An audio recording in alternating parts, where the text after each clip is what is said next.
D'accord.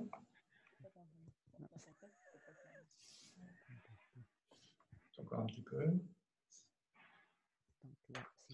Bon, mais je vais commencer d'abord par souhaiter la bienvenue à tous les participants. Sympa de voir qu'on a du monde aujourd'hui. Et donc, aujourd'hui, Monsieur Mathieu Muselet va nous parler donc, qui est disons, chargé de mission Open Badge pour le réseau national de la Ligue de l'enseignement. Va donc, disons, nous traiter le sujet avec nous, peut-être en discussion, sur mobiliser un territoire apprenant au moyen des Open Badge. Je pense que Mathieu, donc, tu as prévu, disons, une intervention relativement ouverte. Tu n'as pas vraiment de slides, hein, de transparent, mais plutôt, disons, un discours, et on pourra donc, au cours de la présentation, donc, poser des questions par le chat, hein, et puis ensuite, à la fin, peut-être avoir une discussion donc audio. D'accord? Bienvenue, Mathieu, et puis le floor is yours. On avait dit en français. Bon, ben, bonjour à tous. Écoutez, on va dans le vif du sujet. Le challenge un peu là aujourd'hui, c'est de lier trois choses, en fait, l'open badge, la notion de territoire apprenant et le champ associatif. Donc, évidemment, sur les open badges, il n'y a pas photo, on peut en discuter avec Eric. Sur le champ associatif, il y a peut-être photo à prendre ou à débattre, parce qu'il est tellement large qu'on peut se tromper de cible, ou alors ne pas embrasser assez large. En fait, l'enjeu, je pense, d'un point de vue un peu empirique, mais ça, je crois Serge Ravet le partage aussi, c'est que dans une société de l'accélération où les gens sont mus par des parcours, on dit qu'ils font des parcours, mais en fait, ils ont surtout des ruptures de mobilité, des ruptures professionnelles, des ruptures amicales, des ruptures militantes. Parfois, ils le choisissent, parfois, ils ne le choisissent pas. La difficulté pour vivre dans cette société-là, c'est qu'on part souvent avec rien et on oublie. Et quand on a découvert les open badges il y a maintenant quelques années, on s'est dit ça peut être très intéressant d'encapsuler à un moment donné des projets, des expériences, des compétences, des preuves pour redonner en fait la main aux citoyens au sens large et offrir à voir de ce qu'ils avaient accompli durant une phase de leur parcours, quel qu'il soit. Et ça s'applique particulièrement bien au champ associatif, puisque dans le champ associatif, on a identifié plusieurs publics, et c'est pour ça que je pense que ça serait intéressant qu'au fur et à mesure de la discussion, vous puissiez intervenir sur ces publics-là pour qu'on interagisse. Le premier, c'est un public intéressant, c'est les dirigeants bénévoles, c'est-à-dire ceux qui sont à la tête des associations, bureaux, conseils d'administration, puisqu'en France, la loi égalité-citoyenneté, ça ne doit pas être la loi égalité-citoyenneté, je ne sais plus dans quelle loi, parce que je les confonds maintenant, loi sur la formation pro et celle-là, et qui a mis en place, vous savez, le compte d'engagement citoyen dans le CPF. Ce qui veut dire tout simplement que, selon le législateur, celui qui peut attester d'une activité de dirigeant de bénévole associatif, de façon un peu contrainte jusqu'à présent, 200 heures en dirigeance, attestée, etc., peut gagner du droit, et donc du droit qui se transforme en monnaie pour se former. Donc nous, ça nous a paru une piste très intéressante. On est au tout début, je pense, de cette réforme-là, puisque si on élargissait à terme la question du bénévolat associatif, on pourrait penser que des formats qui permettent d'attester de l'expérience, pourquoi pas des savoirs acquis, évidemment, mais surtout de cette expérience, puisque le législateur a parlé d'expérience, si ces formats se généraient au fur et à mesure, eh bien, on ferait progresser le droit. Et non seulement on équiperait les bénévoles associatifs, les dirigeants bénévoles, au moyen des open badges, de cette forme d'attestation de réalisation de leur mission, mais on pourrait élargir très très largement. Donc ça, c'est une piste quasiment sociétale qui nous intéresse tous dans la communauté de l'open badge, et on sent l'État, l'État au sens large, parlementaire et gouvernement, assez avide d'expérimentation sur le sujet. Le deuxième volet, c'est le bénévole, c'est le Kidam, même si là j'ai un peu mélangé. Bon, nous, la Ligue de l'enseignement, pour ceux qui ne connaissent pas, c'est une fédération d'associations. Alors, elle est plus connue dans les territoires sous le nom de Fédération d'œuvres laïques, Fédération d'amicales laïques. Donc, elle regroupe des associations affiliées dans le champ socioculturel et sportif, principalement, pas que, mais principalement. Et ça fait des milliers et des milliers d'associations qui sont liées à cette fédération-là et qui partagent des moments, des projets, des moments, des formations, des activités avec nous. Et l'open badge paraît intéressant pour, de la même façon que tout à l'heure, je proposais que l'open badge soit un marqueur des réussites d'expérience pour équiper les bénévoles sous cette forme-là. Le troisième public, les volontaires en service civique. Là, je ne m'y attarde pas, sauf si vous avez des questions, parce qu'on est en plein dedans actuellement avec des expérimentations pendant ce niveau national et régional.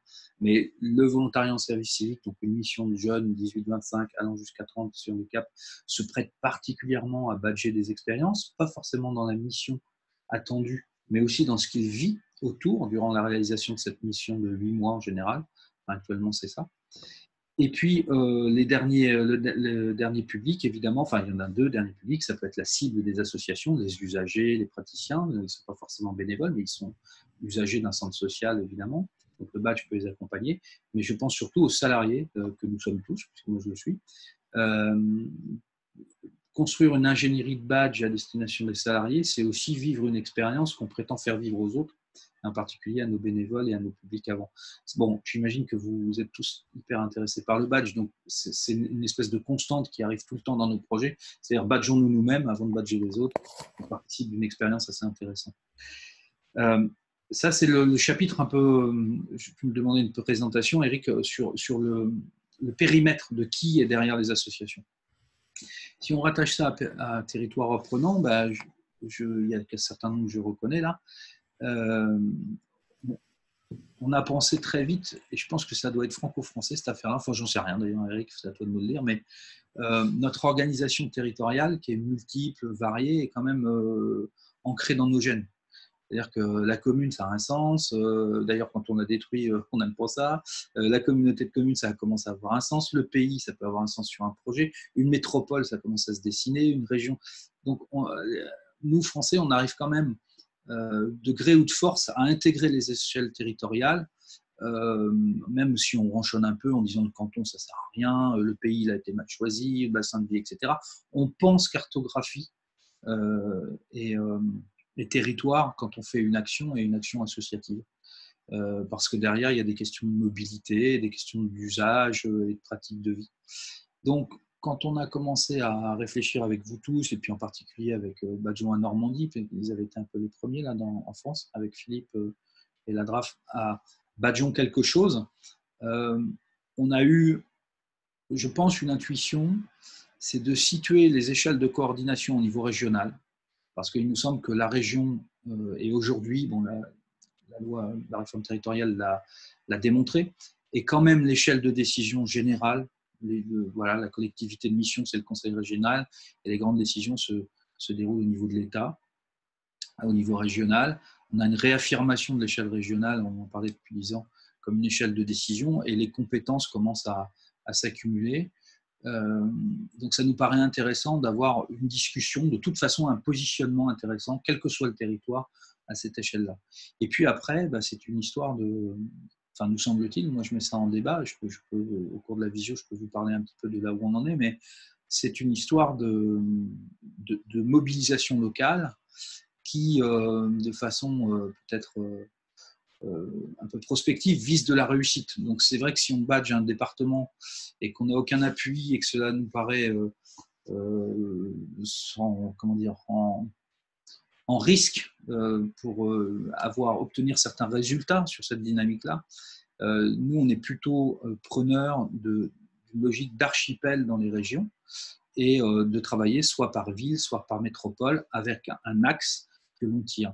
Alors, je peux vous donner 2-3 exemples si vous le souhaitez à ce stade, mais n'hésitez pas à chatter en disant je ne comprends pas. Hein, je vais essayer de regarder où Eric me fait un signe. Je vais vous donner 2 exemples. Allez, je vous en donne 2. On a commencé par Badgeons la métropole. Donc la métropole Tourangelle, c'est à Tours, c'est quelque chose qui rassemble maintenant 300 000 habitants. On pense qu'il y a dans ce type de réflexion. Si on parle des associations, quelques figures imposées pour se faire rejoindre autour de nous, des gens dans un collectif, pour que le badge devienne, encore une fois, le marqueur de réussite de parcours, et de parcours de quoi? Il nous a semblé que ça pouvait être marqueur de parcours de formation, bon, évidemment en particulier pour les gens qui n'en ont pas. Ça pouvait être marqueur de parcours d'engagement, étudiants, volontaires en service civique, bénévoles. Ça pouvait être marqueur de parcours militant dans des champs variés, l'éducation populaire, l'environnement, le sport. Et ça pouvait, et ça je pense que c'est sa fonction première, un badge en métropole ou un badge en territoire, faire du lien là où il n'y en a plus. Et c'était assez drôle. Je vous donne une anecdote. Je passe du coq à l'âne, mais je lançais il y a quelques jours Badjon la Mayenne avec nos copains de la Ligue, de Canopée, etc. Et entre midi et deux, je vois deux personnes discuter. Je dis, bah, c'est bien, on est là pour discuter. Et l'école de la deuxième chance de Laval et Pôle emploi de Laval, qui habitent le même palier, ne s'étaient jamais rencontrés. Jamais rencontrés. J'y croyais pas, moi. Donc, le badge, ce n'est pas la magie, mais ça permet aussi, par la nature du dialogue obligatoire, de dépasser des cloisonnements et j'allais dire des organisations par silo, comme on dit maintenant. Donc, moi, il me semble que c'est une façon nouvelle de nous voir, nous, dans une fonction territoriale, c'est-à-dire non plus comme titulaire d'un public, d'une thématique, du sport, de la culture, etc., mais plutôt comme un opérateur transversal qui peut faire du lien avec la vie des gens qui, à un moment donné, sont dans l'entreprise, sont en formation, sont au chômage, sont en pratique sportive, en pratique culturelle. Donc, Badjon la métropole, on démarre juste, hein, on a une année et demie d'existence, et globalement, avant que tout le monde se mette un peu d'accord là-dessus, je suis en train de lire la question, puis je vais essayer d'y répondre. Avant que tout le monde se mette autour de la table, ça va être la réponse à la question. On a mis quasiment un an, et aujourd'hui, on commence à entamer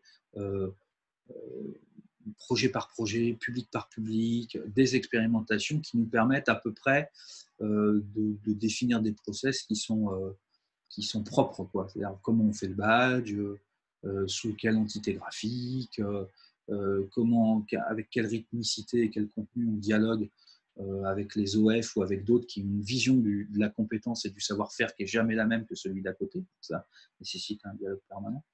Donc voilà, alors il y a une question posée par 82 10 57 L à tout le monde. Quels sont les freins que vous rencontrez à faire se rencontrer les personnes, entités, organismes, périmètres? En fait, on n'a aucun problème à faire rencontrer les gens parce que, je ne sais pas si vous remarquez, mais quand on parlait il y a 3-4 ans de badge, quand on discutait avec Serge, avec Eric, les gens nous regardaient avec des yeux comme ça et c'était un objet lointain en France. À partir de 2017, tout a basculé. Ça a basculé pour une raison principale, c'est que la question de l'éducation non formelle et la question de rendre visible la compétence issue de l'éducation non formelle ou informelle est devenue au centre des politiques publiques et en particulier d'insertion pour les jeunes sans diplôme, mais pas que. Donc là, l'État et les opérateurs ont cherché des solutions. Mais comment on fait? Alors, ils ont découvert que l'expérience, ça ne s'enseignait pas. Donc, on ne pouvait pas réduire au champ de l'enseignement la question de l'expérience, voire même il est particulièrement difficile de le placer dans le champ de l'enseignement, sauf si l'enseignant accepte de faire un pas de côté et devient accompagnateur de parcours, et non pas enseignant, ce qui est quand même une révolution importante. Je pense que c'est peut-être une hypothèse ce que je dis, mais il y a besoin, si vous voulez, de montrer des résultats tangibles et que le badge ne soit pas qu'un badge d'émancipation, de communauté, etc., ce qu'il est foncièrement. Mais dans le cadre de Badgeons les territoires et de la manière de mettre autour d'une table des gens qui sont intéressés pour le développer, il y a une attente quant à l'efficience ou l'efficacité ou la performance de cet objet-là. Ce qui n'est pas sans danger, c'est pour ça que je commence à répondre à Perrine. Ainsi, dès lors qu'on en parle aujourd'hui, tout le monde se réunit. Pôle emploi est là, la mission locale est là, le bureau d'information, les EF sont là, les entreprises viennent au fur et à mesure, même si c'est toujours très très difficile de faire venir les entreprises sur des temps de plus de 2 heures. Les associations sont là, les collectivités sont partie prenante, l'université est là, et ensuite ceux qui représentent un petit peu du lien entre tout ça, c'est-à-dire des clubs d'entreprises, des fédérations qui permettent de rassembler un peu plus large. Donc aujourd'hui, il n'y a pas de difficulté notoire dans le discours du badge pour faire une déclaration territoriale en disant badgeons, trifouiller les oies et on met tout le monde autour d'une table. La vraie difficulté, je crois, mais ça, c'est bon. Eric m'a demandé d'intervenir, donc j'interviens au nom de la Ligue d'enseignement. C'est que les associations ne soient pas soumises au diktat de ce que c'est qu'une compétence. C'est-à-dire que mettre autour d'une table Pôle emploi, des OF et l'université, si c'est pour que le monde associatif remplisse les référentiels qu'ils ont créés, puisque Pôle emploi a créé un référentiel sur les compétences transversales, l'université a commencé à avoir un petit référentiel sur l'engagement, pour celles qui travaillent depuis longtemps, et puis les OF, c'est leur pain quotidien. Notre sujet, nous, il est de mettre à bonne distance ces référentiels, mais plutôt, en tout cas c'est notre marque de fabrique, de faire des badges issus de l'expérience des gens. Donc avec des protocoles qui peuvent être des protocoles de récit de l'expérience, même s'ils se font de façon ludique, courte, etc., pour qu'en fait il y ait production de référentiels. Et si les compétences qu'on va appeler pour des questions stratégiques, savoir acquis de l'expérience, sont compris dans ces badges et qui coïncident avec les référentiels existants, tant mieux. S'il y a un petit décalage, c'est là l'intérêt de faire un territoire apprenant et que les associations soient productrices de sens dans ces nouveaux référentiels. Donc, je pense que le seul adéquationnisme entre une fonction d'association qui remplirait des référentiels et qui ferait du badge un objet plus sexy que les tableaux Excel que les RH avaient avant, serait d'un intérêt moyen pour la vie associative. Voilà. Pour autant, la vie associative est très très large. Les missions locales sont des associations, il y a des OF qui sont des associations, donc ça ne veut pas dire qu'elles ne sont pas dans le champ du formel. Mais en tout cas, nous la posture qu'on a, c'est d'apporter quelque chose de plus, et donc de partir du terrain, donc du territoire, et public par public, jeunes, personnes en difficulté, chefs d'entreprise, petits chefs d'entreprise, d'ailleurs ils sont intéressés, des TPE, PME, étudiants, nous-mêmes dans les associations, et de voir ce que ça produit en termes de référentiel et de perspective de sens. J'ai l'impression de faire un long laïus, Eric. Est-ce que pour l'instant ça va ou les autres ça va? Est-ce que vous voulez que je développe ou j'agisse sur un des aspects de la vie associative?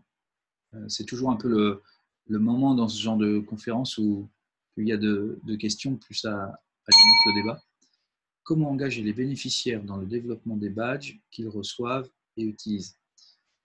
Ah oui, d'accord. C'est-à-dire, si je comprends la question, une association, on va parler d'association, parce qu'on est là pour ça, une association a des bénéficiaires, donc usagers, salariés, partenaires, volontaires en service civique, et comment ils s'impliquent là-dedans et ils s'engagent. Alors, je vais vous faire part de tous nos échecs, et puis comme ça, je vous donnerai une petite clé de la réussite qu'on semble apercevoir là depuis quelques mois. L'échec, c'est de penser comme moi il y a quelque temps, en fait à la place des gens. C'est-à-dire de dire que le badge, on va faire par exemple la nuit de l'open badge, on va faire un workshop, on va faire un moment où on va pouvoir mettre un protocole en place, où on va dire, écoutez, venez vous badger sur une compétence que vous pensez avoir, mais qu'on ne vous a jamais délivrée. Vous faites ça, ça se passe très bien. À la fin, on prend un petit gâteau, des fois il y a du Vouvray, c'est formidable. C'est-à-dire que tout le monde est content parce qu'il y a un résultat, il y a une émulation, une énergie, il y a quelque chose comme ça. Et puis, Moi, quand je dis je pense à la place des gens, c'est que je pensais très sincèrement qu'il y avait une anticipation de la part des bénéficiaires d'utiliser un jour ce badge, c'est-à-dire créer le badge pour le badge. Et donc, on était en préparation de la société du futur. On reconnaissait quelque chose et on laissait à l'avenir le soin qu'ils le prennent. En fait, avec l'expérience sur les volontaires, sur les étudiants et sur les demandeurs d'emploi, donc je n'ai pas une science très étalée sur le sujet, mais enfin c'est ça, on s'aperçoit qu'ils demandent des badges s'ils en ont une utilité à court terme, entre 3 et 6 mois, semble-t-il. C'est-à-dire que s'ils ont une perspective déjà d'utilisation de leurs compétences, ce qui n'est pas déconnant, parce que ça veut dire qu'ils construisent eux-mêmes les chemins, et donc ça veut dire qu'on est bien dans le redonner du pouvoir aux gens, et ils ont une prévision, une prédiction, une prospective, je ne sais pas comment on peut l'appeler, sur ce qu'ils vont faire. Ça veut dire qu'en fait, il y a la reconnaissance pour la reconnaissance, quelque part, euh, n'est pas le moteur, semble-t-il, de l'engagement des gens dans le parcours. Voilà. S'ils viennent chercher quelque chose, c'est qu'ils viennent chercher quelque chose dont ils pensent qu'ils vont s'en servir. Alors, par exemple, pour les étudiants, je cite souvent cet exemple-là, puisqu'avec donc Bénédicte Froment, la directrice de la vie étudiante, on a mené une expérimentation en toute une année universitaire. On a produit 18 badges avec les étudiants, avec 50 étudiants tests. Ces badges sont disponibles quand vous tapez, on pourra mettre le lien si tu veux, Eric, Open Badge Université Tours. Il y a un lien direct, vous voyez ce qui a été produit. C'est un badge université, hein, donc c'est un badge un peu lourd. Il faut redonner des preuves. Voilà, faut bien savoir que l'université passe de la culture de la note à la culture du badge, donc ça ne va pas se faire comme ça. Hein. Donc il y a des phases de vérification. Et sur ces 18 badges et ces 50 étudiants, Bénédicte s'est aperçu qu'il y en avait 36 qui l'avaient demandé au bout de quelques semaines. La question, c'est qu'on fait les 14. Eh bien, elle a la chance d'avoir tenu un observatoire de la vie étudiante pendant des années, là, et donc elle a du phoning, elle fait son boulot d'enquête, et elle se rend compte, et les gens lui disent, mais j'en ai pas l'utilité là maintenant, donc je vais même pas accepter le badge, parce que j'étais venu plutôt pour rentrer dans tel master 1, j'étais en licence 3, je rentrais en master 1, là, je vois pas mon utilité. Ou deuxième réponse, qui est encore plus intéressante et qui répond peut-être à une partie de la question, c'est que moi, le travail du badge, ça me suffit. C'est-à-dire que vous m'avez redonné confiance, j'ai explicité mes compétences, j'ai un joli produit, c'est bon, j'ai fini. Vous avez fait le boulot pour moi. Donc, pour nous, c'est un peu décevant parce que c'est très difficile à visualiser dans un territoire apprenant et à évaluer l'effet d'un tel processus parce que c'est un processus intérieur, interne, personnel. Et donc, il ne se met pas sur une carto. Il n'y a pas marqué sur une carto, je garde mon badge parce que je ne m'en servirai pas. Mais pourtant, c'est quasiment 14 sur 50, ce n'est pas négligeable quand même. Hein, c'est une part assez importante, 28% si je ne m'abuse, des gens qui ont aimé faire du badge pour du badge. Donc voilà, donc les deux moteurs de l'engagement des bénéficiaires sembleraient être une utilité visible à court terme dans un dispositif ou hors dispositif, et le badge pour le badge, c'est-à-dire l'explicitation pour l'explicitation, la reconnaissance pour la reconnaissance, qui en soi est un objet suffisant. Alors c'est vrai que quelque part, quand Eric nous dit sur Open Badge Factory, certainement sur Factory comme sur d'autres, le badge c'est toujours centré sur le bénéficiaire, donc c'est public ou privé, c'est toujours lui qui décide. On est là-dedans. C'est-à-dire qu'on a offert un dispositif ouvert. Nous, en tant que Français, délégataires de politique publique, on aurait voulu que 100% des gens aillent au bout de leur démarche. Et en fait, on s'aperçoit que lancer un processus d'autonomie et de choix, voire même d'empowerment, c'est quelque chose qui peut s'arrêter et être invisible par la suite. Donc je pense que c'est quelque chose qu'on est en train d'expliquer au pouvoir public, à nos partenaires, en particulier à la métropole. Là, on a une porte d'entrée parce qu'il faut une porte d'entrée dans les territoires, des fois c'est tel ou tel service, là c'est la direction de l'enseignement supérieur et de la formation tout au long de la vie, qui permet d'avoir un interlocuteur, des moyens, des soutiens, des rencontres avec des CFA et avec tout ça. Voilà, je ne sais pas si je suis bien clair dans mon explication. Je vois une deuxième question de Perrine, je crois. Comment faites-vous pour donner du sens au badge pour les bénéficiaires? Alors, il faudrait préciser la question. Ça veut dire quoi, donner du sens au badge? Qu'il soit lisible, qu'il soit clair, qu'il soit réutilisable? Parce qu'il y a plusieurs interprétations à donner du sens. Je ne sais pas si tu peux préciser. Donner du sens au badge. Pour qu'il l'utilise et le récupère. Ah oui. Voilà. Alors, il y a deux choses. Il y a la fonction première, on peut parler Eric, c'est-à-dire Factory et Passeport. On peut le redire ici, mais qui sont articulés, c'est-à-dire qu'à un moment donné, dès que le badge il peut être soit délivré à un bénéficiaire directement, soit il est disponible sur Open Badge Passport, qui est accessible gratuitement. Donc ça veut dire qu'il faut un petit manuel. Je crois que c'est Patrice qui a dû faire ça. Il me semble que tu avais fait un truc là-dessus. Tu aurais expliqué une petite procédure simple à un interlocuteur pour qu'il aille récupérer son badge. Donc c'est de la technique, en fait. C'est de la technique pure et dure. Comment récupérer son badge en 2 étapes. Allez vous inscrire gratuitement, etc., etc. Il faut peut-être quand même que je dise que tous les publics ne sont pas en capacité à ce jour de le faire facilement. Soit ils n'ont pas un mail actif, soit donc la question des publics fragiles fait que les tiers de confiance ou travailleurs sociaux doivent être pas loin de cette histoire-là pour l'instant. Soit, je pense en particulier aux jeunes, ils ont des mails fluctuants. Donc, vous avez un étudiant qui va s'inscrire avec son mail universitaire, l'année d'après, il n'est plus étudiant. Super. Donc, il y a un intérêt quand même très, très fort à bien expliquer qu'il faut que ce soit un mail qui soit stable, quoi. Bon, peut-être qu'Eric le dira tout à l'heure, mais je crois qu'en développement, il y aura peut-être des accès un peu directs dans quelques années, ou peut-être moins de ça, sur des réseaux sociaux ou sur des choses comme ça, qui seront sans doute facilités. Donc, il y a la partie très technique. Et puis, il y a la partie utilisation, et ben, d'où l'intérêt d'un territoire Badgeon, le centre Val-de-Loire ou Badgeon la métropole. Moi, j'ai fait un petit site vitrine qui s'appelle Badgeon CVL. C'est un site vitrine, ça explique un peu la démarche, qui on est, ça met de l'info, etc. Mais il est clair qu'on est au tout début de l'expérimentation. Donc en fait, le but, c'est quoi? C'est qu'un collectif, on doit être une quarantaine maintenant. On l'appelle collectif parce qu'on n'a pas de nom, ou alors ça fait COPIL, ça fait comité de pilotage, avec les gens dont je vous ai parlé tout à l'heure, donc OF, employeurs, collectivités. On va lancer les expérimentations un peu de façon générale à partir de novembre. On en a fait quelques-unes avec les étudiants, avec les volontaires, mais là, on va vraiment rentrer dans le territoire apprenant. Et le but du jeu, en fait, on va passer un temps fou en termes d'ingénierie à essayer de connecter un badge qui sort d'une organisation à voir s'il est lu par une autre organisation. C'est ça, Badgeon la métropole ou Badgeon un territoire.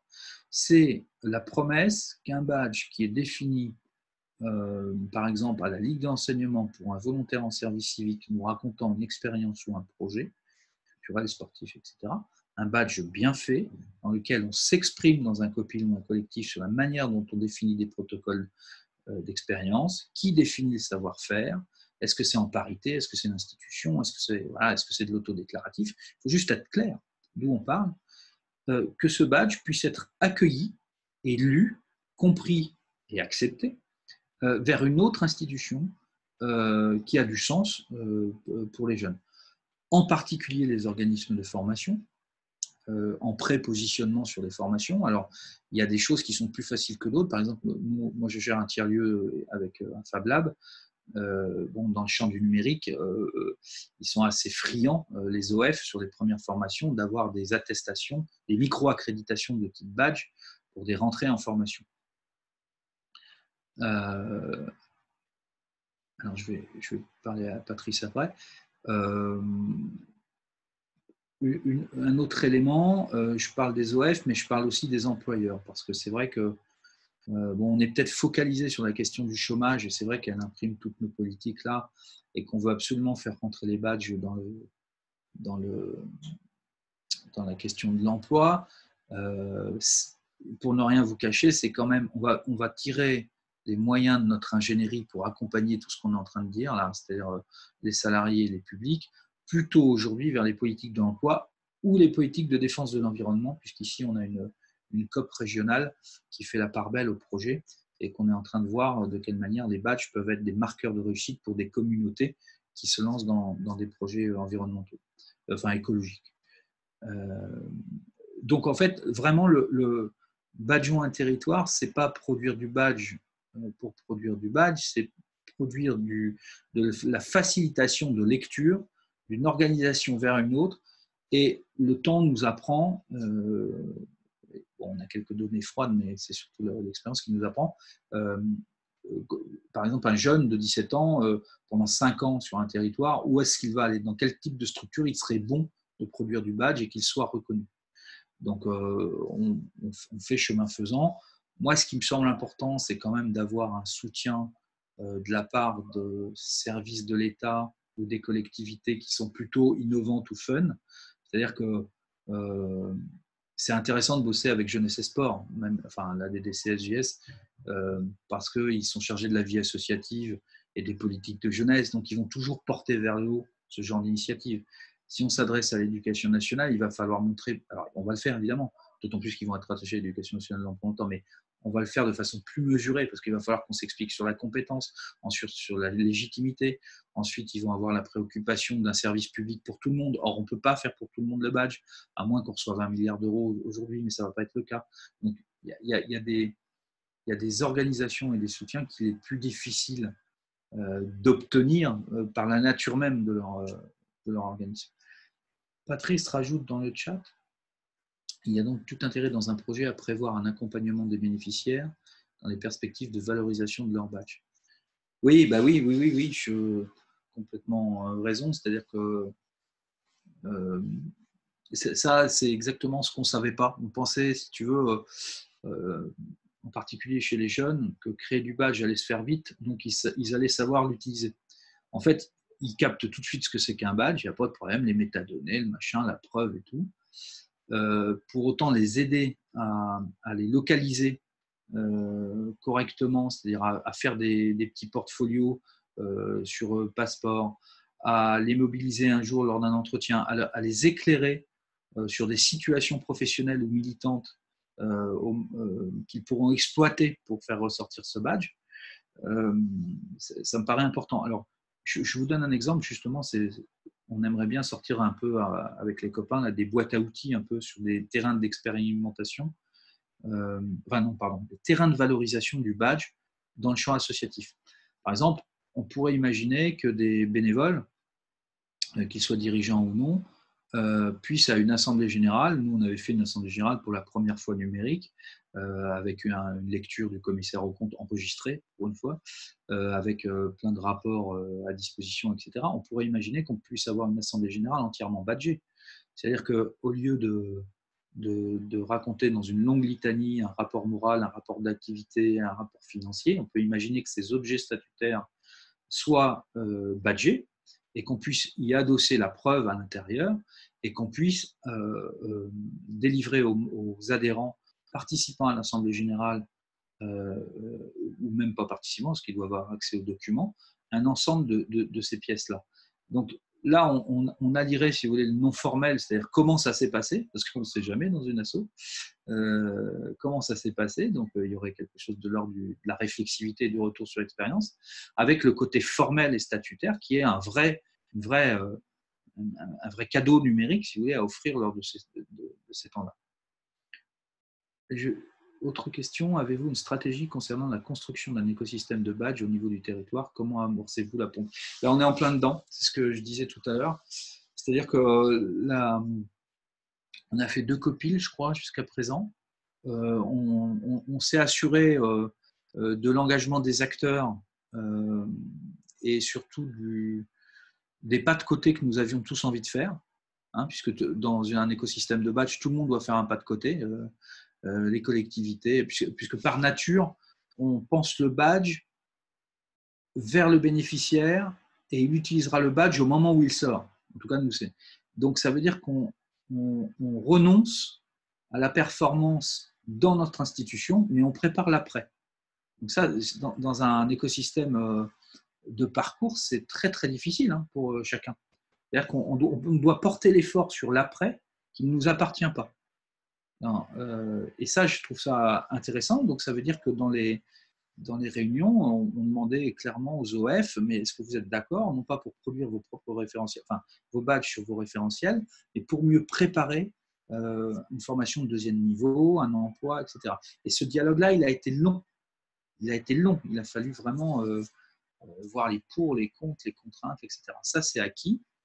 Et aujourd'hui, on est plutôt sur effectivement la cartographie d'un écosystème qu'on doit commencer à dessiner au mois de novembre, même s'il y a quelques pistes. Je vois, je suis secrétaire général du Fonds commun des Fab Labs d'Afrique de l'Ouest. Ah, c'est bien, félicitations. Super, qui regroupe les Fab Labs et tiers-lieux dans 7 pays. Dans le réseau, nous sommes particulièrement intéressés par l'approche Open Badge. Comment pourrons-nous les intégrer dans le réseau, mais surtout lui donner de la crédibilité? Alors, c'est une question peut-être un peu plus large que la conférence aujourd'hui, mais c'est très très bien qu'on prenne contact parce que je pense que pour répondre à une question comme ça, il faut faire un attelage en fait entre Eric sur Factory et puis probablement l'association Reconnaître qu'on a cofondée avec monsieur Patrice là-haut, en haut à droite de mon écran, Serge Ravet, Philippe Petitqueux et d'autres, où là vous avez une diversité d'acteurs et une complémentarité d'expertise qui peut vous appuyer dans votre démarche. Et en plus, on le fait de manière très claire et limpide à partir d'aujourd'hui, mais on le fait déjà, mais on sera tous réunis à la conférence EPIC à Lille du 7 au 18 octobre et on appuiera ce genre de projet. Donc, ce que je vous proposerais bien, moi, c'est juste, je suis désolé de faire une réponse sèche, c'est parce que je pense que votre question est très importante et qu'elle nécessite vraiment un appui fort. C'est que, Eric, tu puisses prendre les coordonnées et puis qu'on voit comment on s'organise juste après pour essayer de répondre à la demande et fournir un appui. Voilà, je suis un peu sec, mais je pense que c'est nécessaire parce que là, vous êtes plutôt dans bâtir un écosystème de réseau. Et bon, on a des personnes ressources en tête. Je pense à Fabien du Dôme, à François, qui est spécialiste des Fab Labs et qui peut vous aider nous aussi. Muriel, avez-vous des retours d'entreprises, d'organisations qui ont recruté des personnes porteuses de badges? Est-ce que ça a été… Oui, est-ce que ça… Alors, très intéressant. Les entreprises, tout le monde en parle, personne ne les voit. Donc, avec l'aide d'Eric, l'an passé, on a fait un petit déjeuner entreprise, assez long, on a mangé des croissants jusqu'à midi, dans lequel on a demandé à Eric Roussel d'intervenir non pas en tant qu'Open Badge Factory, mais en tant que patron d'une boîte utilisant le badge au sein de son entreprise, de manière à voir l'un des usages qui pouvait être fait de ces badges-là. Alors, je ne vais pas parler à sa place, il pourra vous l'expliquer, mais ça a été très intéressant parce que après, les entreprises ou les cabinets de recrutement sont venus nous voir. Alors, quand je dis nous, c'est l'université, le GIP RESIA, qui est un groupement d'intérêt public qui travaille avec nous sur les usages du numérique, et le CNAM, un mouvement de formation, d'analyse de formation. Et ils nous ont dit ce qu'on savait déjà, qu'ils avaient du mal, que la chaîne de recrutement était longue, entre on fait paraître une offre, on a 100 candidatures, il faut qu'on en sélectionne 50, on fait que 5 entretiens, puis à la fin seulement des 5 entretiens, peut-être qu'on a une idée des compétences transversales ou des savoir-faire, acquis de l'expérience, donc le badge nous intéresse. Deuxième sujet, nous ont dit, nous on est prêt à prendre des jeunes, de les former de A à Z, mais il faut des soft skills. Alors vous savez, c'est toujours ces mots là un petit peu managériaux, mais on peut les appeler soft skills. Après, il y a les compétences transversales, psychosociales, savoir-faire acquis de l'expérience, posture, capacité. Enfin bon, il y a tout un dialecte autour de ça. Mais globalement, on arrive à se mettre d'accord pour dire qu'on a envie de voir des compétences qui viennent du ventre et qui sont singulières à la personne pour savoir si elle va remplir une fonction qui aujourd'hui est demandée dans l'entreprise, de l'ouvrier jusqu'à l'ingénieur, c'est-à-dire être en capacité, devant une situation complexe, de réagir, de demander de l'aide, d'être autonome et de trouver des solutions coopératives pour régler le problème. Globalement, c'est les 4 ressources qu'on demande à n'importe qui aujourd'hui au XXIe siècle. Et du coup, ça nous a donné l'envie de déposer le PIC 100% inclusion, c'est-à-dire de répondre à l'appel à projet plan inclusion compétences au niveau national, là, sur la première vague, pour amener 400 jeunes vers l'emploi, 400 jeunes non diplômés vers l'emploi. L'expérience a commencé au printemps et on est en plein dedans avec des solutions assez intéressantes où en fait nos principaux alliés dans les entreprises, il y en a deux, c'est soit les gros RH innovants, c'est-à-dire caisse d'épargne, Vinci, des gens qui sont même à chercher, à mettre de l'argent, à tester des choses. Donc, ils apprécient le badge énormément parce qu'ils n'attendent pas un label de ce badge, mais ils sont prêts à bosser projet par projet, recrutement par recrutement. Et ce qu'on va appeler les intermédiaires d'entreprise, c'est-à-dire les clubs d'entreprise ou les agences d'intérim spécialisées et cabinets de recrutement qui se font fort d'utiliser le badge. Je pense en particulier au Crépi. On va travailler avec le Crépi Touraine, qui est un club d'entreprise plutôt ici, ils sont plutôt EFAGE. Voilà. Et qui sont prêtes à utiliser le badge dans une... Je vais être prudent dans ce que je vais dire pour être à la fois précis. Dire aujourd'hui que le badge est l'instrument de la reconnaissance pour un recrutement serait faux. Dire que le badge permet à ces gens-là, c'est-à-dire c'est des gens qui agissent par parrainage, par tutorat, avec ces formats-là en fait, d'entrée dans l'entreprise, ça, c'est intéressant parce qu'au lieu, avant de rencontrer le jeune, ceux qui font de l'intermédiation, c'est-à-dire ces clubs-là, nous, les missions locales, on dit, voilà, nous, on a une personne qui a présenté ce talent-là, cette expérience-là, est-ce que ça vous intéresse de la rencontrer? Et c'est cette phase-là qui, aujourd'hui, marche. Hein. Aujourd'hui, on en est là, on n'est pas du tout comme chez IBM. Et je voulais rajouter autre chose. Ah oui, donc Badgeons les territoires avec les associations. On a lancé il y a quelques semaines Badgeons le Blésois. Le Blésois, c'est la ville de Blois, à 60 km d'ici, une ville moyenne, 60 ou 80 000 habitants, je ne sais plus trop. Le service jeunesse de la ville, les associations comme le bureau d'information jeunesse, la mission locale et d'autres font un forum de job d'été pour des jeunes tous les ans, en mars. Et je vais vous faire rire, mais vous allez voir que ce n'est pas drôle. On demande donc aux jeunes d'aller chercher de l'expérience, mais pour aller chercher l'expérience, dans leur CV, ils doivent mettre l'expérience qu'ils ont. Génial. Ça, c'est le grand paradoxe français. On utilise le CV avec une grosse ligne pour expérience, mais on demande aux jeunes de s'en servir pour acquérir de l'expérience. Donc, un truc de fou, mais bon, ils font quand même depuis 10 ans parce qu'il faut le faire. Mais donc, les jeunes écrivent des compétences comme ça en Arial 24, là, je sais faire ceci. Et c'est quand même pas très riche. Donc, on leur a proposé quelque chose. On a dit, écoutez, si vous voulez vous lancer dans les badges, faites un forum 100% badgé. Vous faites disparaître le CV à la portion congrue, nom, prénom, adresse.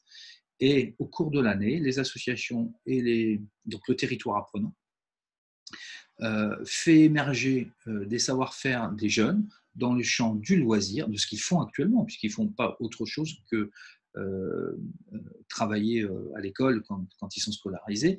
Et puis entre 16 et 17 ans, s'ils ne le sont plus, ils participent aussi, ils fréquentent des lieux associatifs ou des collectifs. Et vous arriverez au forum avec 3 badges qui auront été travaillés, discutés, et où les employeurs seront d'accord. Donc, ça a été lancé. C'est Rachid Bedarbi, le responsable, le chargé de mission du service jeunesse de la ville, qui travaille avec les associations pour faire ça. Et ça sera le 24 mars prochain. Et les entreprises partantes, c'est déjà des entreprises qui jouent le jeu depuis plusieurs années sur ce forum-là. Donc, ça permet de relativiser, si vous voulez, le changement de regard des entreprises. On parle de celles avec qui on travaille bien, sur des formats avec qui on travaille bien, qui sont attentives, et on leur propose de l'innovation dans un cadre déjà connu.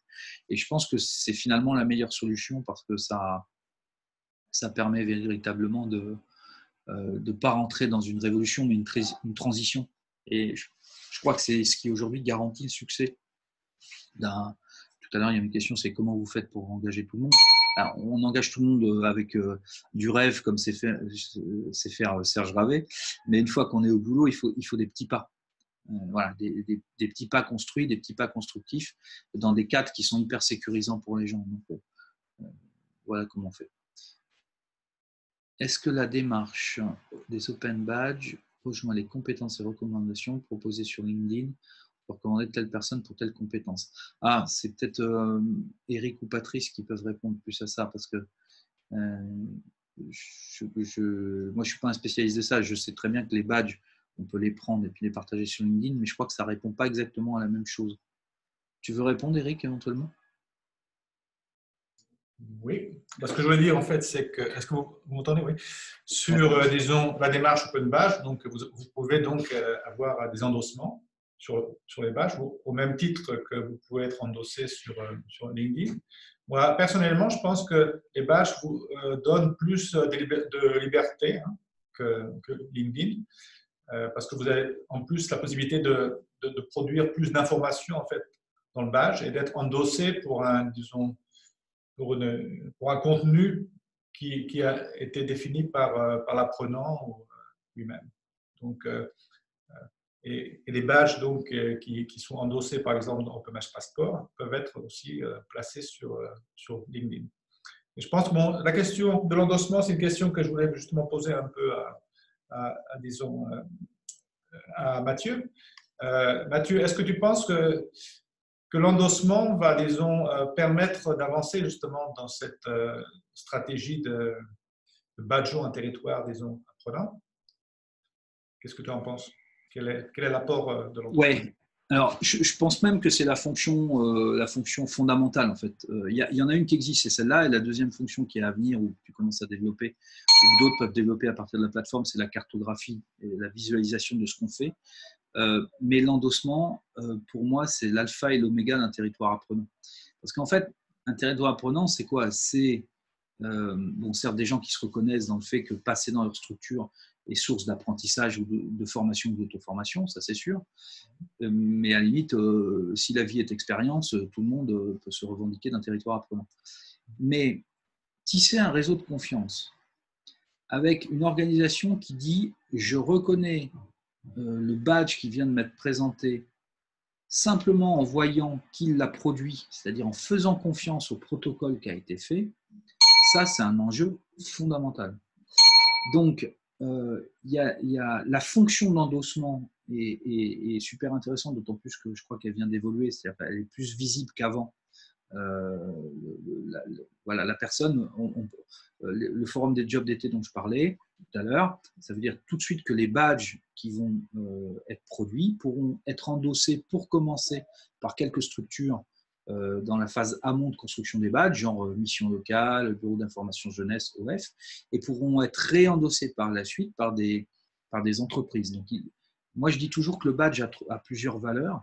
La première, c'est la valeur de la relation quand on le produit. Alors, quand on le produit à deux, ben, c'est une relation à deux. Quand on le produit tout seul, c'est une valeur quand même, puisqu'on a de la valeur. La deuxième, c'est la qualité du badge, c'est-à-dire le protocole qu'on utilise et le résultat auquel on arrive pour qu'il soit lisible, visible, clair et avec des preuves. La troisième valeur, c'est la valeur de l'efficacité, c'est-à-dire est-ce qu'il sert à quelque chose et à quel moment il sert. Là, on est plus tous ensemble, je crois, dans le monde entier sur une posture d'évaluation et de suivi et d'observation, hein, puisque les usages se construisent au fur et à mesure. Donc, il n'y a pas d'affirmation définitive sur 20 ans. Et la dernière valeur, c'est la valeur de confiance que les gens lui donnent sans l'avoir vu. Donc, ça veut dire que bâtir un territoire apprenant, encore une fois, c'est un long moment d'ingénierie pour que les gens se parlent, qu'ils expliquent comment ils travaillent, leurs désaccords éventuels en disant je n'endosserai pas ce badge parce que nous, on n'est pas là-dessus. Enfin, voilà, ça se construit comme ça. Nous, on l'a mis dans les premiers ateliers de création de ce territoire apprenant et toujours en mettant au pied du mur les institutions. Parce que, au lieu de dire accepteriez-vous d'endosser le badge de la Ligue d'enseignement ou de l'association Poète-Poète? Vous posez cette question à la région. La région va vous mettre une somme de barrières. Bah oui, mais il faut que je demande à mon élu, faudrait que je vérifie les référentiels, faudra comparer avec d'autres régions. Il ne parle jamais avec les autres régions, mais là, bizarrement, il faut qu'il parle avec les autres régions. Si vous inversez le processus et vous posez la question, à votre avis, de quel endossement aurait besoin le bénéficiaire pour sortir avec un badge que vous produirez vous-même? Là, ils vont se poser la question de l'utilité de trouver des alliances pour mettre de l'endossement sur le badge. Donc ça inverse complètement le processus. Et là, il se libère. Il dit moi, dis donc, si je fais du badge sur les libres savoirs à la région, j'ai envie que ça soit endossé par EDF, par la Ligue, etc., etc. Donc il y a une manière de faire. C'est pour ça qu'on ce genre de visio est intéressante, et puis les échanges par la suite aussi, c'est de partager ces savoir-faire stratégiques, en fait, pour que l'endossement soit pas une espèce de preuve à atteindre, mais soit bien la mise en œuvre d'une confiance dans un réseau. Et ça, je crois que c'est une part très, très importante de la question de territoire apprenant et association. Alors, c'est sûr que dans ces moments-là, vous allez dire que je défends mon bout de gras, mais il faut être sûr que la légitimité implicite de l'association qui produit, qui délivre ou qui reconnaît soit réelle. Quand vous parlez de la Ligue d'enseignement, c'est une vieille mamie, c'est là depuis 1856, c'est Jean Massé qui l'a créé, il n'y a pas trop de problème. Si c'est une association du Luberlu, en tout cas vue comme ça à la première réunion, qui font un jardin partagé à tel endroit, etc., on les incite évidemment à s'abriter sous une légitimité plus grande parce qu'on va renforcer la leur. Par exemple, d'adhérer à un réseau, s'ils ne le font pas, de se rattacher à un réseau existant. Donc, parce que dans un territoire apprenant, il faut quand même accepter qu'on porte les rapports de domination ou les rapports de verticaux dans ce travail-là. C'est-à-dire qu'une région, ce n'est pas une asso de quartier. Donc, on ne peut pas leur demander en 2 temps 3 mouvements d'avoir une position paritaire et transversale sans user de stratégie d'équilibre. Et la stratégie d'équilibre, c'est de porter les associations vers le haut et de leur donner du pouvoir. Donc, quand c'est une mission locale, un bureau d'information jeunesse, une ligue, on est là sur des fédérations, sur des réseaux existants. Quand on est sur plus petit, je pense en particulier à un EVS avec qui on travaille. Un EVS, c'est un espace de vie sociale. C'est une petite association de quartier qui est un mini-centre social, financé par la CAF et une ville, par exemple. Souvent, c'est des équipes de 1 à 3 personnes. Bon, ben là, ça n'a pas le poids, s'ils délivrent un badge, que peut avoir la Ligue. Donc, on les héberge là-dessus. Et ensuite, l'endossement vient nourrir la valeur. Je parle et j'ai oublié de lire les questions. De Loïc. L'Open Badge apporte les preuves nécessaires à la crédibilité de la recommandation. Ah oui, non, c'est parce que... Attends, pardon, je n'ai pas lu avant. À part pour les évaluations qu'ils ont mises en... Pour ma démarche sur mon périmètre, le sentiment est que les petits badges n'ont pas d'intérêt par rapport à une certification classique ou à un diplôme. Voilà, et après, il y a la question de la mobilité du badge. Alors, je pense que Loïc, ce n'était pas une question, c'était une remarque, je pense. C'était une réponse, absolument. C'est plus précis encore.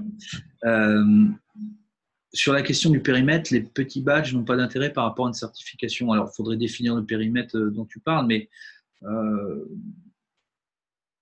ce matin, j'étais avec le CNAM, là, toute la matinée, et se posait encore la question de la place du badge dans le CLEA, la FEST, les libres savoirs, enfin bon, toutes les normes, conventions et certifications qui sont en ce moment ou par le passé à l'œuvre. En fait, il y a toujours deux postures là-dessus. Soit on dit et on affirme que la vie associative est une plus-value au monde formel et donc elle s'occupe de non formel et que le territoire de badge qu'elle a à produire, c'est dans sa tradition du non formel, c'est-à-dire les activités associatives, soit, et donc qu'elle contribue à la formation tout au long de la vie dans ce champ-là. Donc, évidemment que entre un bac scientifique et un open badge fait un samedi sur un match de foot, les choses ne peuvent pas se comparer. Mais le contre-exemple est de dire que on était ce week-end là, dans un festival universitaire où on nous a donné un atelier avec l'université pour faire connaître les badges. Le service civique qui était avec moi l'an dernier, Bastien Collineau, expliquait à ses copains étudiants, moi, je n'aurais jamais eu mon entrée en Master 1 à l'IAE de Tours si je n'avais pas montré 3 badges qui montraient que j'avais participé et que je m'étais engagé dans la vie étudiante. C'est-à-dire que l'un n'empêche pas l'autre. Et il faut absolument couper court à la comparaison. alors nous, on s'appelle mouvement complémentaire de l'école, c'est pas pour rien. Parce que si jamais on dit qu'on a un mouvement dans l'école, il n'y a plus de vie associative. C'est de l'absorption, c'est de la formalisation. Donc, on ne peut produire du badge que dans le périmètre classique de la vie associative, c'est-à-dire le secteur intermédiaire qui organise des activités non formelles, fussent-elles parfois de délégation de services publics. Ça, c'est autre chose. Mais je crois qu'il faut passer plus de temps à travailler sur l'ingénierie du non formel, à dire qu'est-ce qu'on a envie de produire comme perspective de sens, comme savoir-faire acquis de l'expérience, que de se battre avec des gens qui disent le diplôme c'est plus important. Évidemment que c'est plus important. Et il ne manquerait plus que ça ne soit pas important. Simplement, nous, on veut lui donner des touches particulières, singulières, qui enrichissent la vie. Donc, voilà, moi, je crois que c'est... Bon, j'allais dire, les gens qui sont trop rigides sur cette posture, on n'arrivera pas à les convaincre. Malheureusement, c'est la vie qui va les rattraper. Voilà. Muriel, quand est-ce que je... Ah oui, alors la question de la culture. Alors oui, c'est sûr que dès lors qu'on aborde une question de territoire apprenant, on est face au paradoxe de la question territoriale, c'est-à-dire qu'on s'affirme comme territoire. La Normandie, c'est pas la Touraine, qui n'est pas machin, qui n'est pas truc, donc on cultive une différence dans un dispositif qui se veut mondial, les open badges. C'est assez paradoxal, parce d'un point de vue même philosophique. Donc forcément, on va porter du début à la fin la question de la mobilité de façon problématique. Parce que si on veut, mais problématique au sens dialectique du terme, c'est-à-dire on va pouvoir travailler sur ce problème. Si on souhaite accompagner un parcours de jeunes en donnant des badges de savoir-faire dans le milieu non formel et informel pour qu'ils trouvent du boulot, c'est ce qu'on fait avec l'OPIC. Bon, cette chose-là va avoir du sens dans le parcours pendant 1 an, pendant 2 ans, et puis après, j'allais dire, est-ce que ça va servir, est-ce que ça va bouger cette question-là? Moi, je n'ai pas l'impression. C'est un parcours temporel, un parcours géographique et un parcours personnel qui va commencer et qui va s'arrêter. Je pense qu'il n'y aura pas forcément de suite réelle à ce parcours-là et d'utilité de la mobilité du badge. Par contre, ce qui peut être mobile, c'est le processus. C'est ce qu'on est en train de faire là, partager des savoir-faire. Ce qui peut être mobile, c'est les reconnaissances d'État. Moi, je tiens beaucoup à travailler avec des grosses organisations, c'est-à-dire le CNAM, le Greta, des gens comme nous, en fait, qui ont un périmètre national et qui vont porter, non pas la légitimité, mais l'échange à un autre niveau. Chez nous, dans notre réseau, c'est très facile de partager. J'étais à La Réunion il y a quelques jours, hein. J'étais à Laval il y a quelques jours. Bon, je veux dire, en une journée, la mobilité du badge, elle est installée dans le territoire parce qu'on partage et que ça, c'est assez simple. Pour autant, moi, je n'ai pas d'autre réponse à fournir que l'idée que c'est une expérimentation et qu'on est tous en train de commencer. Donc, il y a des points d'interrogation très, très forts sur cette question de la mobilité. Hein, on travaille sur plusieurs pistes. En fait, ça ne serait pas tant la mobilité, c'est-à-dire qu'un badge produit pour être lu par le monde entier, ça serait de dire quelles sont les conditions minimum pour que le processus du badge, enfin des badges qu'on fait, soit validé par ou reconnu par une instance absolument supérieure, là-haut dans le ciel, qui permettrait que n'importe qui arrive avec un badge, on dise « Ah oui, d'accord ». Il y a plusieurs écoles. Il y en a qui disent surtout pas, parce qu'on va remettre la question de la légitimité de la certification sur un truc dont on essaie de se détacher. C'est respectable. La deuxième, c'est peut-être qu'on peut passer par une période intermédiaire ou un label qualité sur le protocole de délivrance, hein, pas sur le résultat, hein, sur le protocole de délivrance, soit acquis par certaines organisations. AFNOR, nous on travaille beaucoup avec l'AFNOR sur les labels qualité, sur les restaurants de jeunes. S'il faut AFNORiser le protocole de badge avec d'enseignement pour des jeunes de tel âge à tel âge, pour qu'ensuite ça abonde le crédit, le CEC, le compte d'engagement citoyen, et que ça se transforme en droit, ça ne nous paraît pas déconnant sur une branche du badge. Et puis, la troisième piste, c'est la piste de recommandation qu'est-ce qu'il faudrait comme organisation qui recommande ce badge sur tout le territoire? Alors, ça, c'est un parcours du combattant. Sur le champ de la formation professionnelle, on voit à peu près. Sur le champ éducatif, bon, il y a un combat, mais globalement, on se connaît tous. Donc, il pourrait y avoir des collectifs comme ça qui valident. Voilà. Aujourd'hui, on en est là. Moi, je pense que la piste la plus fiable, si vous voulez, c'est de... Mais c'est moi, ça, qui pense ça. Hein. Je pense qu'en fait, aujourd'hui, ce qui compte, c'est d'avoir des résultats. C'est-à-dire, si le badge est utilisé pour des réussites, qu'elles soient des réussites militantes, des réussites de projet, des réussites de communauté, des réussites, il voyagera sans problème, parce que sa crédibilité sera implicite.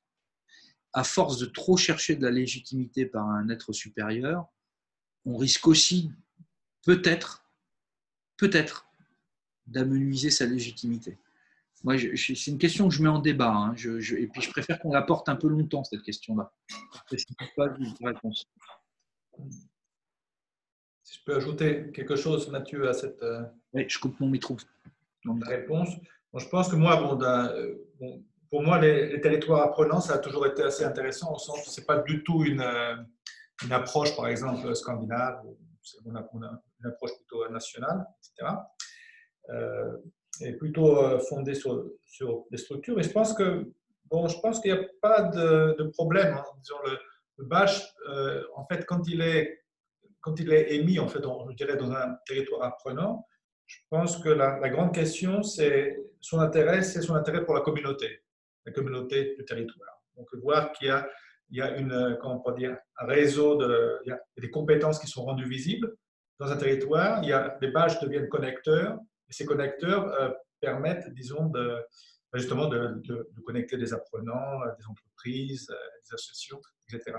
Je pense que, disons, le contexte est toujours important, le contexte local ou régional peut être important pour donner une valeur spécifique au badge, mais le badge par lui-même en tant que structure, en tant que contenu, en tant que véhicule en fait d'une reconnaissance, à mon avis, peut tout à fait être, disons, reconnu dans un autre territoire. Vous voyez, je ne vois pas de limitation du badge. Dans un territoire, du point de vue de l'émetteur et du point de vue du bénéficiaire, je vois plutôt que c'est une plus-value pour la communauté locale ou pour le contexte. Et souvent, ce qui est, disons, développé en Normandie est recopié en Nouvelle-Aquitaine, ou ce qu'on voit en Nouvelle-Aquitaine va être ensuite, je sais pas, peut-être repris à La Réunion, etc.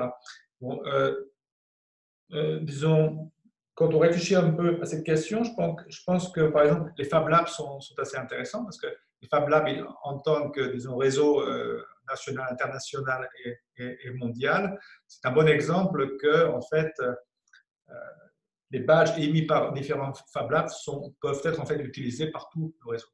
Ce que dire, voilà. Justement, ça peut peut-être faire le lien avec la question d'Aurélien là.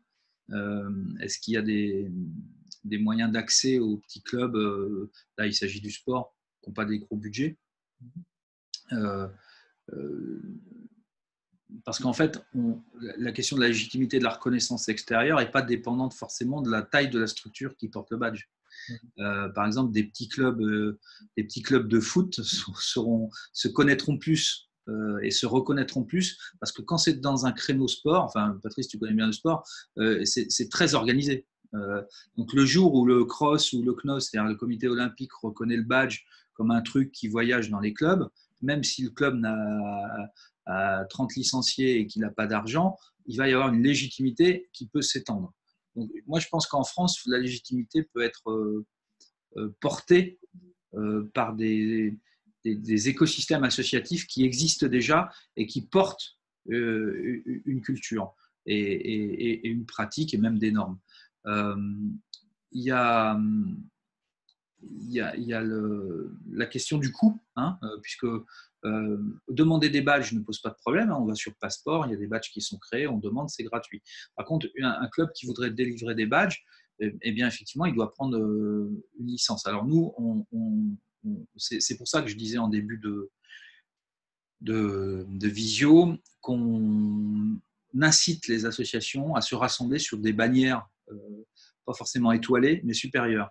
C'est-à-dire que la question, elle ne doit pas être une question de coût. À un moment donné, c'est soit un club appartient à une fédération, auquel cas le projet doit être soumis à la fédération, et puis la fédération prend une licence et elle divise par organisation, ça va revenir à rien du tout. Soit le petit club se met dans un territoire apprenant qui est naissant, puisqu'il y a des initiatives naissent un petit peu à droite à gauche, et il y a une organisation qui est faite à l'intérieur de ça. Par exemple, moi, là, sur Badjoin Métropole, j'ai 2 associations qui prendront jamais la licence. On va pas les former, pardon, on va les former, je veux dire, ils vont pas se former tout seuls. Ils vont peut-être faire 4 badges, donc il faut voir chemin faisant. Donc on appelle Eric, par exemple, si on travaille sur Factory, si vous travaillez sur autre chose, vous appelez quelqu'un d'autre, et puis on dit, écoute, comment tu vois un peu le paramétrage d'un écosystème comme ça? Et puis il y a un conseil, tiens, je peux vous faire un truc comme ça, comme il a de l'expérience un peu, il nous dit, démarrez pas trop vite, on va essayer ça, et puis on va voir après. Donc en fait, c'est la volonté de s'abriter, soit vers une structure qui porte le territoire apprenant, soit si vous êtes déjà sur une association thématique, vous avez forcément, je vous incite à vous affilier à une représentation, d'abord parce que vous aurez plein d'effets bénéfiques secondaires, mais en plus, ça permettra de mutualiser des coûts et des moyens. Donc voilà, bon, moi je parle au nom de la Ligue, moi je crois pas, small is beautiful, c'est bien quand on pratique, mais dès qu'on veut faire de l'ingénierie et délivrer un service qui n'est pas dans nos gènes, il faut s'associer avec d'autres. Donc pareil pour les badges. Pour répondre, je m'excuse Mathieu, pour répondre Oui, à la question d'Aurélien, bon, je pense qu'il y a une évolution dans le domaine des open badges qui en fait, bon, quand on passe au parcours, disons qu'on a, parcouru, disons, depuis Mozilla. Mozilla, bon, ils sont partis du principe, d'accord, on crée un badge, et puis le badge va être émis à un bénéficiaire qui est en général relativement proche de la structure. Et comme pour dire, l'idée de Mozilla est quand même très centrée sur la structure. C'est la structure qui reconnaît, c'est la structure qui émet le badge, et le bénéficiaire est d'une certaine façon, disons, lié donc, à cette structure. Bon, maintenant, je pense que à la suite de ça, il y a eu une sorte de réflexe, c'est que si on veut aller dans le domaine des badges, chacun doit créer son badge. Donc, on a vu ça très très vite. On a commencé, nous, par exemple, avec les Finlandais. Toutes les structures qui étaient intéressées par les badges ont créé leur propre badge. Au bout d'un moment, ils se sont aperçus que bon, c'est pas très intelligent de créer le même badge que le voisin. On va commencer à travailler ensemble. Bon, maintenant, on commence à avoir, avec les endossements, avec les partages de badges, on a déjà une approche plus collaborative. Mais je pense que dans l'avenir, on ira encore plus loin, c'est-à-dire qu'on ira plus loin au sens que la plus grosse partie des structures, en fait, émettront des badges qui ont été déjà créés et développés par d'autres structures. Ce que je veux dire, c'est par exemple, si on parle d'un lycée finlandais par exemple, je me disais au départ, bon, tous les lycées finlandais vont être intéressés par la création et l'émission de badges. Non, zéro. Voilà. Ils ne sont pas intéressés. Pourquoi ils n'ont pas le temps de créer des badges? Mais la question, c'est pourquoi auraient-ils eux-mêmes le besoin de créer des badges? En fait, on pourrait avoir une sorte de wiki international, disons, pleine de badges, qui serait public domaine, qui permettrait en fait aux gens de venir choisir les badges qu'ils veulent en fait émettre avec leurs bénéficiaires ou à leurs bénéficiaires. Et je pense que dans l'avenir, on aura aussi la possibilité dans Open Badge Factory, on en parle déjà, c'est que dans Open Badge Factory, je pourrais définir que par exemple ce badge pourrait être émis par Mathieu ou par Aurélien ou par Alexandre. Donc, et à partir de là, le badge arrivera dans Open Badge Passport et la personne aura la possibilité de l'émettre. Donc je pense que le gros problème disons, de la dynamique Open Badge, c'est que le badge est resté trop longtemps, disons, prisonnier des structures et trop longtemps sur le registre de la création. Et je pense qu'on va passer beaucoup plus côté bénéficiaire et aussi sur une logique de l'émission. Émettre des badges, ça va devenir dans l'avenir à mon avis, plus importantes que les créer. Mais il va falloir partager, il va falloir trouver des outils pour, en fait, partager tout le travail qu'on fait ensemble sur les territoires apprenants ou dans les structures, dans les entreprises, etc. Voilà, je m'excuse pour cette longue explication.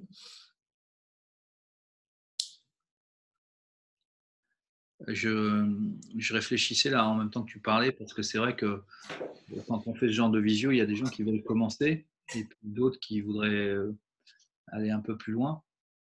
Il y a peut-être un discours à tenir quand même sur ce qu'on recherche tous là, à travers ça, sur les territoires apprenants. C'est-à-dire que on se pose la question là beaucoup sur, dans le centre Val-de-Loire, sur qu'est-ce qu'on va mettre comme indicateur, critères et indicateurs d'évaluation à notre projet. Et autant c'est facile quand c'est des badges d'emploi, on va dire comme ça, des badges d'insertion dans les dispositifs, bon, c'est assez simple, c'est du contrôle en fait, plus que de l'évaluation. Autant il faut quand même définir un projet un peu sociétal dans un territoire pour savoir où est-ce qu'on a envie d'arriver à 3 ans, à 4 ans, à 5 ans. Et en fait, cette question-là se pose activement et elle est très intéressante de le faire en commun, en collectif. Alors, il y a l'idée quand même d'une micro-société de la reconnaissance, c'est-à-dire qu'un territoire soit à un moment donné plus fluide dans les schémas de la reconnaissance. Et donc, ça répond toujours à la question là, du diplôme et des petits badges, c'est-à-dire que la connaissance, la reconnaissance précède la connaissance, mais elles ne se bloquent pas, elles ne s'entrechoquent pas. Mais par contre, il y a de la fluidité et de la confiance. Donc, c'est un peu l'indice de confiance d'Arty, quoi. C'est-à-dire qu'il y aura quelque chose autour de ça. Deuxième chose, c'est est-ce que les associations contribuent au progrès de l'humanité, quoi. C'est-à-dire, est-ce que maintenant, on peut évaluer le progrès et le définir dans un territoire?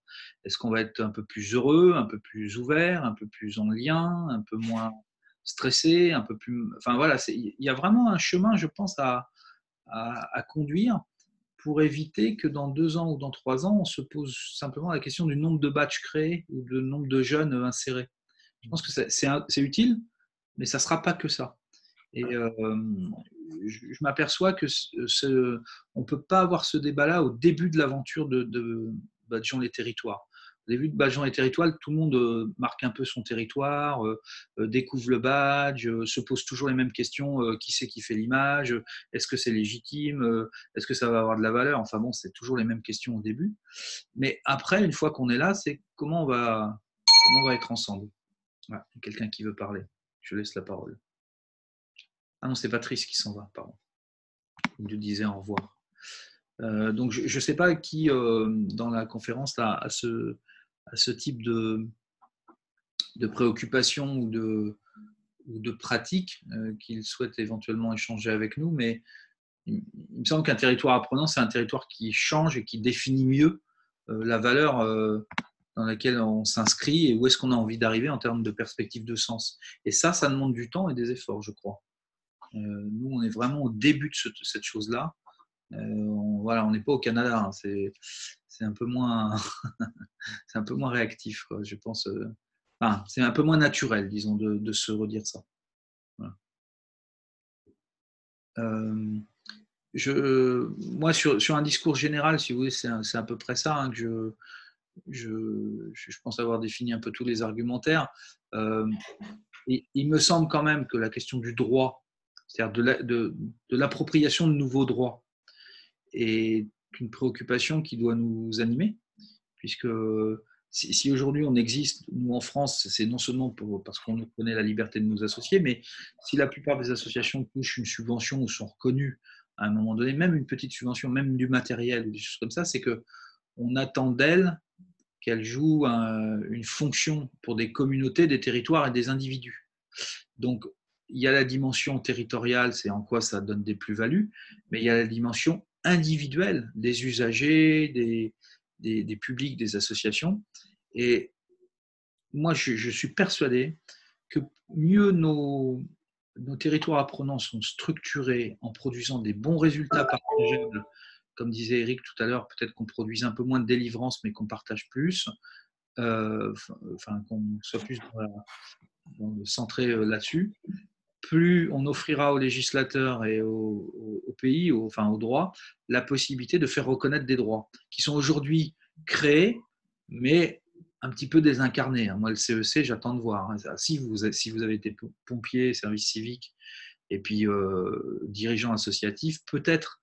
Mais bon, vous le savez bien, dans nos milieux, les dirigeants associatifs ont quasiment tous plus de 60 ans. C'est-à-dire qu'on est en constante augmentation du nombre d'associations et de bénévoles, mais on est en perte de vitesse du renouvellement des dirigeants associatifs. Donc, on a créé un droit pour des gens qui ne s'en serviront pas, ce qui est quand même un peu particulier, puisqu'ils seront à la retraite.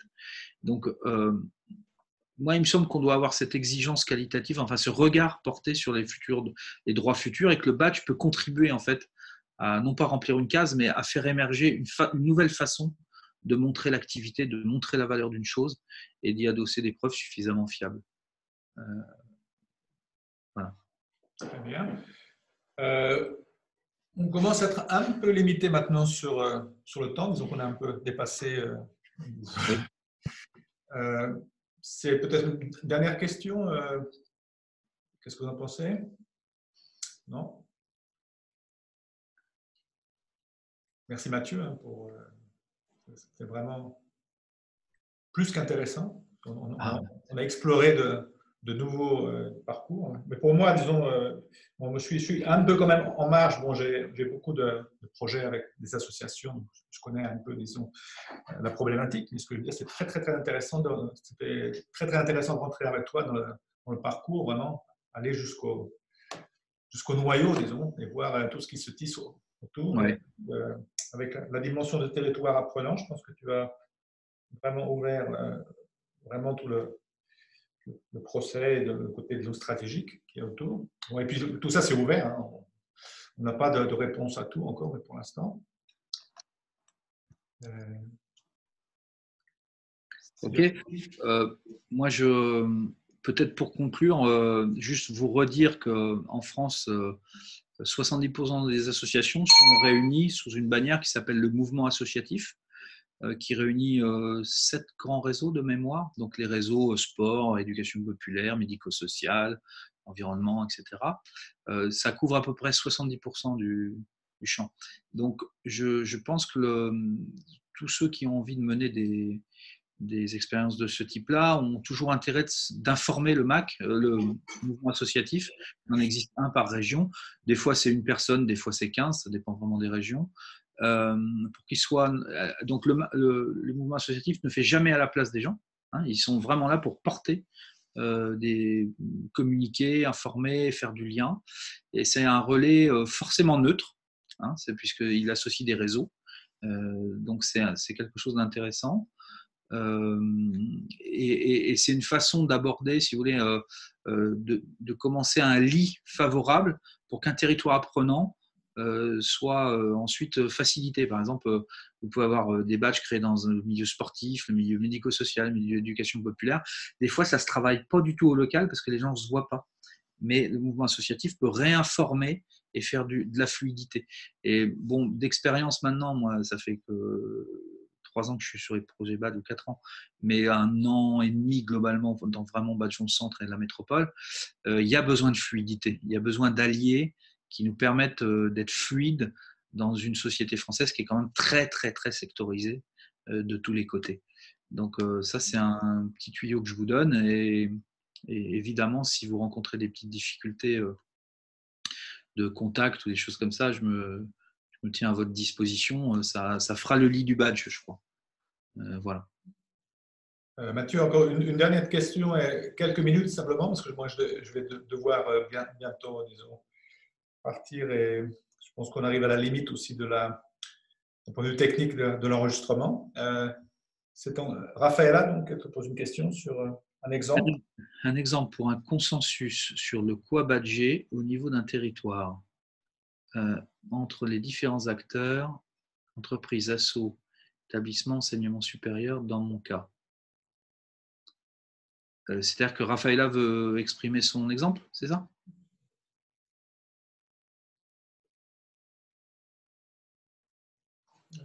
Je vais la dire directement, ma question, si vous m'entendez. C'est pas mal. Ouais. Vous m'entendez? Oui, très bien. Ouais. Bonjour, Raphaëla, Université de Bourgogne-Franche-Comté. Oui. On est sur un cas où on veut tenter l'expérience de l'engagement, pour badger l'engagement étudiant, une reconnaissance par l'université de ce qui est fait au sein des associations dans un premier temps. On se pose la question de réfléchir sur le quoi badger en mettant autour de la table les acteurs entreprises, associations et établissements d'enseignement supérieur dès le démarrage. Ce qui n'a pas été fait dans les différentes expériences que j'ai pu voir comme à Tours, par exemple.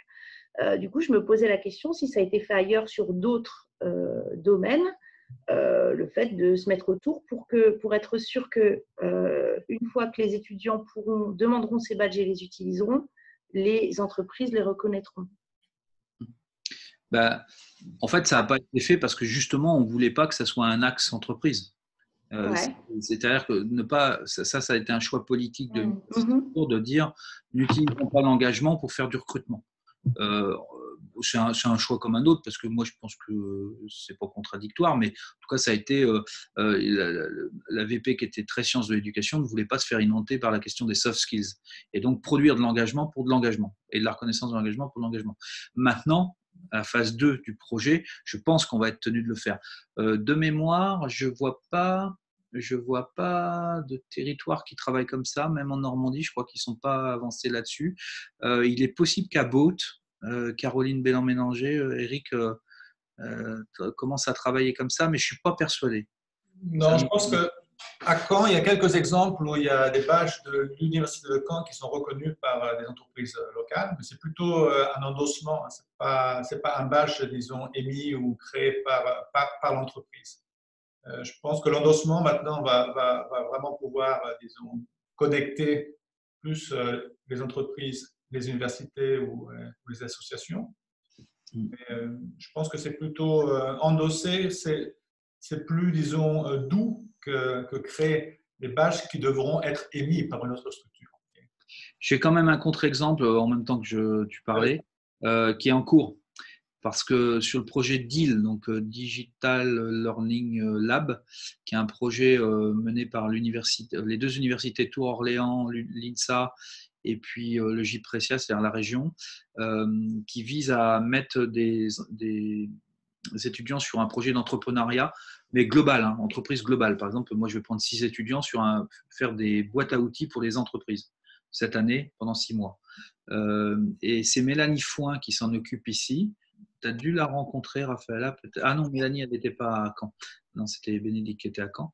Et on prépare un petit peu cette intégration du badge sur le lien étudiant-entreprise, mais en les positionnant comme acteurs et comme innovants. Parce que la difficulté de l'entreprise, c'est qu'ils sont prêts à nous dire oui, oui, faites un truc clean, et puis on verra si on prend ou on ne prend pas. Nous, on dit non, non, on a les mêmes problèmes que vous, participez au process et on verra si c'est pertinent pour les deux. Donc, si tu veux, en mode privé, moi je vais devoir y aller après aussi parce que j'engage sur une autre vision, mais je ne sais pas si tu as mon mail, mais je peux le mettre, je peux le mettre le mail. Tu permets, Eric, que je profite de ta visio pour des relations directes avec les participants? Bien sûr, pas de problème. Voilà, je mets mon mail et puis je peux te donner les bonnes coordonnées de Mélanie et puis qu'on reste en lien parce que je pense que ça répondra à ta question ou à tes débuts de questions. Ok. Bon, je me coupe le sifflet moi-même. Je te laisse conclure, camarade. Merci. Bah, écoute, c'était vraiment très, très intéressant. Je te dis que pour moi, un peu, disons, un nouveau domaine sur la question du territoire apprenant, sur la question de l'engagement citoyen, de la reconnaissance justement disons, en contexte associatif. Et puis, je te remercie beaucoup hein, pour ce parcours, je dirais, pour cette promenade intellectuelle qu'on a fait ensemble. Et merci à tous pour ces questions très, très pertinentes. Et donc, vous trouverez l'enregistrement de Mathieu dans à peu près 2 jours hein, sur notre plateforme, sur OBF Academy. Et je vous remercie tous. Merci.